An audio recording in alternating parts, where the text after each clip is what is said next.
নমস্কাৰ বন্ধু বান্ধৱীসকল, এই মুহূৰ্তত আহি পৰিছে অসমৰ লগতে ভাৰতবৰ্ষৰ কেইটামান গুৰুত্বপূৰ্ণ খবৰ। আপোনালোকে ভিডিঅ'টো স্কিপ নকৰাকৈ শেষলৈ চাই থাকিব। আজিৰ প্ৰথমটা গুৰুত্বপূৰ্ণ খবৰ, গুণ্ডাগিৰি চলোৱাৰ অভিযোগত গ্ৰেপ্তাৰ হ'ল বীৰ লাচিত সেনাৰ নেতা। এই মুহূৰ্তত আহি পৰিছে এটা বিগ ব্ৰেকিং নিউজ।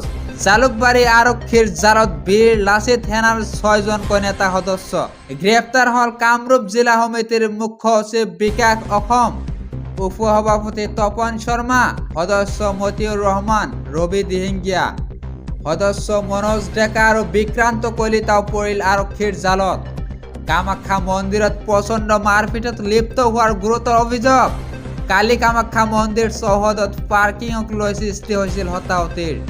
বীৰ লাচিত সেনাৰ নেতা সদস্যই পাৰ্কিং কৰ্মচাৰীক মাৰপিট কৰাৰ অভিযোগ। ঘটনাক লৈ কামাখ্যা দেৱালয় পৰিচালনা সমিতিৰ এজাহাৰ দাখিল। এজাহাৰৰ ভিত্তিতে বীৰ লাচিত সেনাৰ নেতা সদস্য কেইজনক গ্ৰেপ্তাৰ কৰা হৈছে। আজিৰ পৰৱৰ্তী গুৰুত্বপূৰ্ণ খবৰ, দিল্লীৰ ৰাজনীতিত এইবাৰ বিজেপিৰ অপাৰেশ্যন লোটাছ 2.0। এই মুহূৰ্তত আহি পৰিছে আন এটা বিগ ব্ৰেকিং নিউজ। আপৰ শাসনাধীষ্ঠ দিল্লী চৰকাৰ ভাঙিবলৈ উঠি পৰি লাগিছে বিজেপি চৰকাৰ। আম আদমি পাৰ্টিৰ হাত বিধায়ক লৈ বিজেপিৰ 25 কোটি টকালৈ অফাৰ। আম আদমি পাৰ্টি এৰি বিজেপিত যোগ দিবলৈ এই অফাৰ বিধায়ক কেইজনলৈ। শেহতীয়াকৈ 7জনকৈ আম আদমি পাৰ্টিৰ বিধায়কে সম্পৰ্ক ৰাখিছে বিজেপিয়ে সম্পৰ্ক ৰাখি ভীতিগ্ৰস্ত কৰিছে বিধায়ক কেইজনক। মুখ্যমন্ত্ৰী অৰবিন্দ কেজৰিৱালক গ্ৰেপ্তাৰৰ ভয় খুৱাইছে বিজেপিয়ে। এনেদৰে আম আদমি পাৰ্টিৰ সকলো বিধায়কক নিজৰ দখললৈ নিব বিচাৰিছে বিজেপিয়ে। তাৰ পাছতে বিজেপিয়ে প্ৰস্তুত কৰিছে দিল্লী দখলৰ ৰণনীতি।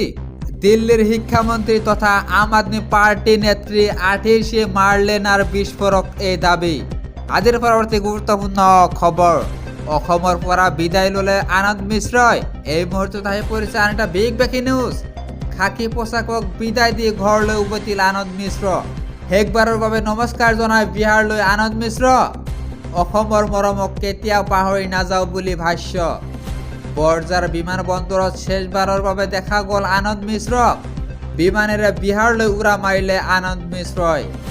আজিৰ পৰৱৰ্তী গুৰুত্বপূৰ্ণ খবৰ, পুনৰ আলফা স্বাধীন লৈ নাহৰকটিকাৰ এজন যুৱক।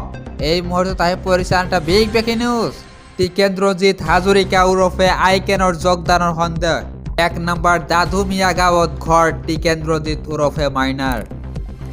বৃহস্পতিবাৰে দিনৰ 11 বজাত ওলাই গৈছিল ঘৰৰ পৰা। আলফা স্বাধীনৰ শিবিৰত উপস্থিত হোৱাৰ সন্দেহ প্ৰকাশ। আজিৰ পৰৱৰ্তী গুৰুত্বপূৰ্ণ খবৰ, হিমন্ত বিশ্ব শৰ্মাৰ পোষ্টমৰ্টেম ৰিপৰ্ট দিলে ৰাহুল গান্ধীয়ে। এই মুহূৰ্তত আহি পৰিছে আন এটা big breaking news. Himanta Biswa শৰ্মাৰ পলিটিকেল পোষ্টমৰ্টেম হৈ গ'ল। মুখ্যমন্ত্ৰী হিমন্ত বিশ্ব শৰ্মা হতাশাত ভুগিছে। পুনৰ মুখ্যমন্ত্ৰীক সমালোচনা কৰে প্ৰদেশ কংগ্ৰেছৰ সভাপতি ভূপেন বৰাই। ভাৰতৰ অন্য ৰাজ্যৰ উদাহৰণেৰে হিমন্ত বিশ্ব শৰ্মাক সকিয়নি প্ৰদেশ কংগ্ৰেছৰ। ৰাহুল গান্ধীৰ মন্তব্যৰ বাবে সলনি হৈছিল কৰ্ণাটক ত্ৰিপুৰাৰ মুখ্যমন্ত্ৰী। কৰ্ণাটকৰ দৰে আক্ৰমণ আৰম্ভ হৈছে অসমত। অসমৰ ৰাজনীতিত কি হ'বলৈ গৈ আছে বেলেগে নুবুজিলেও হিমন্ত বিশ্ব শৰ্মাই ভালকৈ বুজিছে।